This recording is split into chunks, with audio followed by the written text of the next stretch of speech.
When I was 30, I married Emily, a high school classmate of mine. Emily was known as a beauty in our class, often referred to as the belle of the class. But she wasn't stuck up. Her friendly nature made her popular with both the guys and the girls. Her father was a CEO of a large company, running a real estate. Emily was, so-called, the heiress of fortune. As for me, I'm just an average Joe, a regular office worker. I didn't come from a wealthy family, nor was I particularly brilliant in studies. Marrying Emily felt like a real miracle.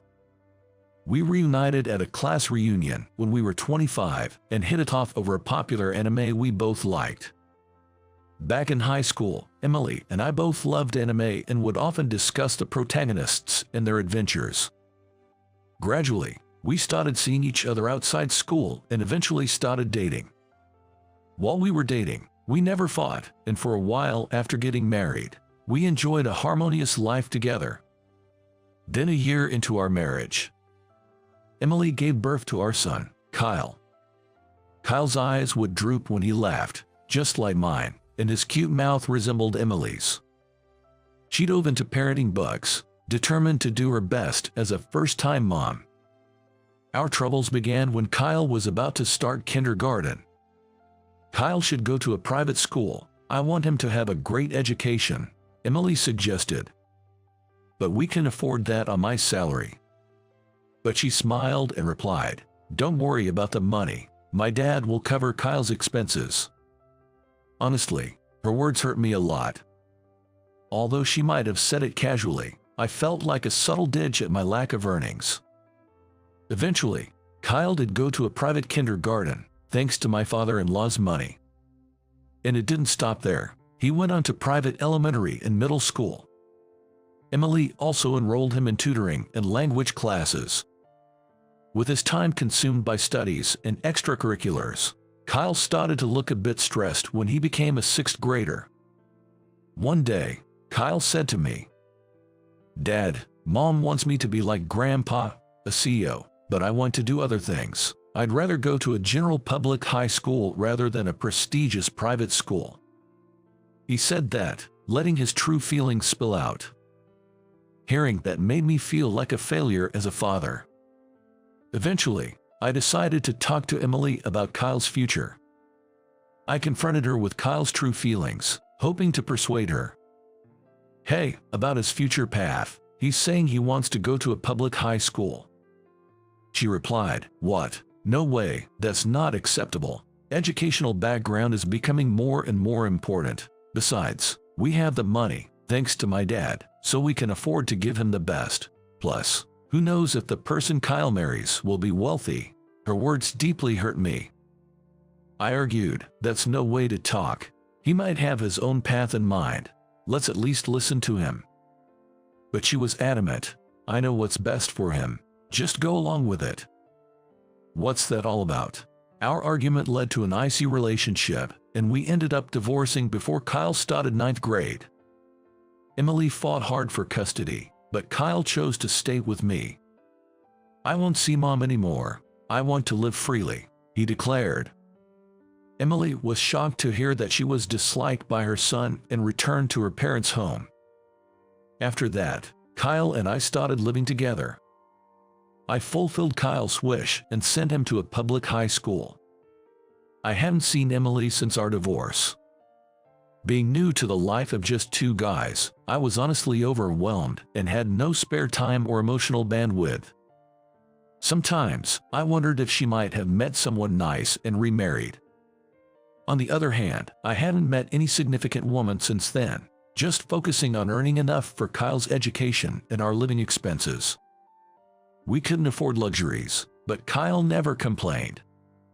After high school, Kyle went to an automotive technical school and moved out to study and work simultaneously. My son earned money through part-time jobs to cover every expense other than his tuition. He probably didn't want to burden me. Later, he earned a certification while still in school and got a job through a school referral. With Kyle standing on his own, my financial burden eased. But I felt a sense of emptiness.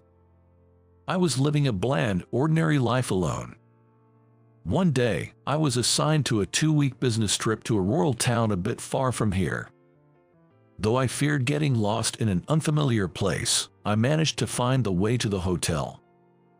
The company had booked a long-stay hotel for me, and before checking in, I decided to buy some food at a nearby supermarket.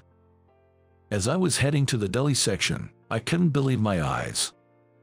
What is that?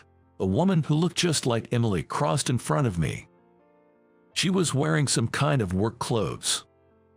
I quickly followed her but lost sight of her. Where is she or Emily? I kept wandering around the supermarket. Shoot, where could she have gone? Ouch, I slightly sprained my foot. I snapped back to reality, questioning what I was even doing. What was I planning to do if I met her again? I couldn't understand why I had tried to follow a woman who resembled my ex-wife. I didn't want to confront her with any resentment, or maybe deep down, I was still holding on to feelings for her after 5 years. I couldn't find an answer. I just wanted to see her again. That much was certain. The next day, after finishing my work, I walked around the area where I had lost sight of her. The supermarket was bustling, especially busy with a sale that day. I couldn't find anyone resembling her. It was a long shot, looking for someone based on such brief information. Maybe she was someone else. And even if I did find her by chance, what then? Just as I was thinking of giving up and heading back, I spotted a woman in the same uniform as the one I saw yesterday. In a hurry, I followed her, making sure not to lose sight of her this time.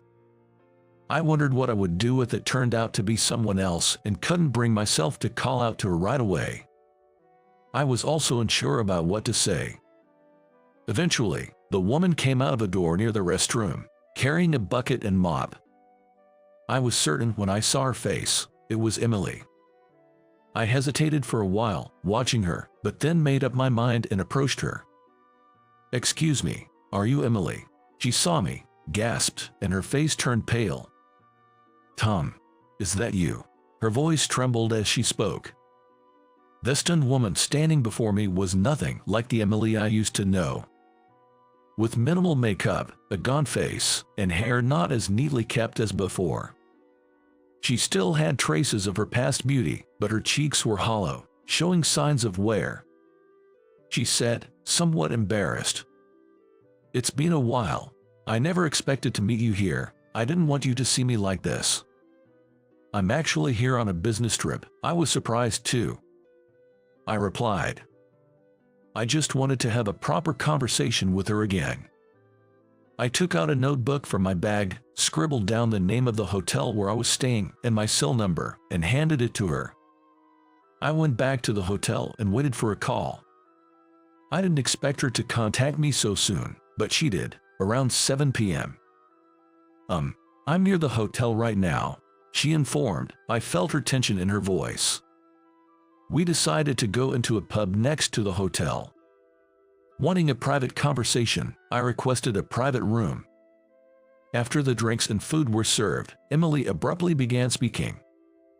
"I'm sorry for what happened back then," she said, with tears in her eyes. She looked up from her downturned face and forced a strained smile at me. While feeling a sense of nostalgia in her expression, my heart felt heavy.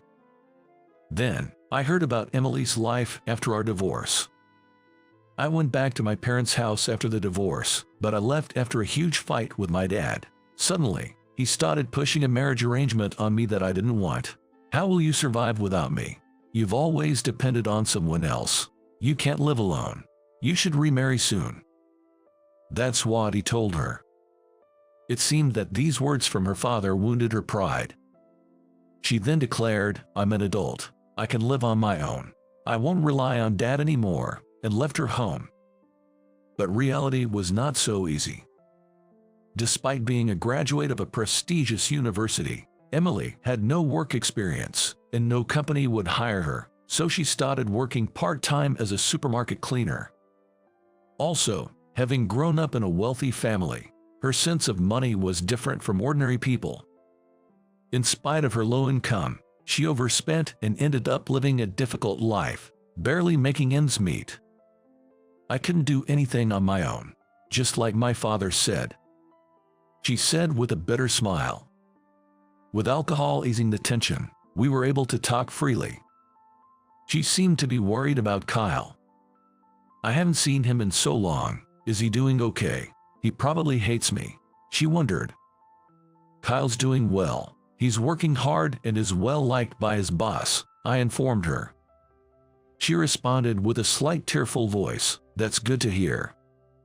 This strong-willed Emily, once the belle of the class and a CEO's daughter, was no longer there. After that, I started visiting Emily occasionally. I was somehow worried about her. Then one day, she shared some news with me. My dad called me recently.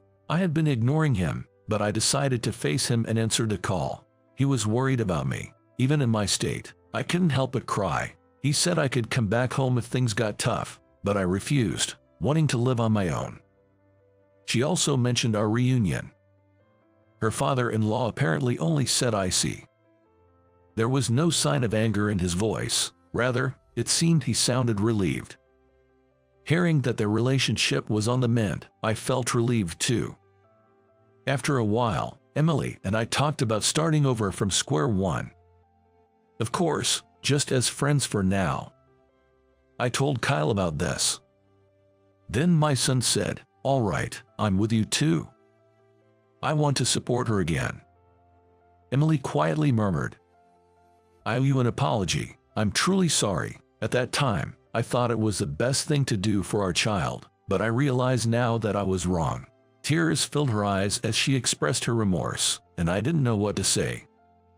I understood where my ex-wife was coming from, trying to prevent our child from facing hardships in the future. I gently embraced her.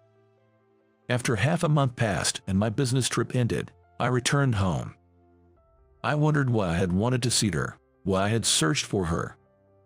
I wanted to hear Emily's voice, to talk to her like we used to. Sure, there was a time when I was angry and resented her. But now, those feelings had completely vanished. The past is in the past, and she had suffered enough. Maybe our reunion was fated.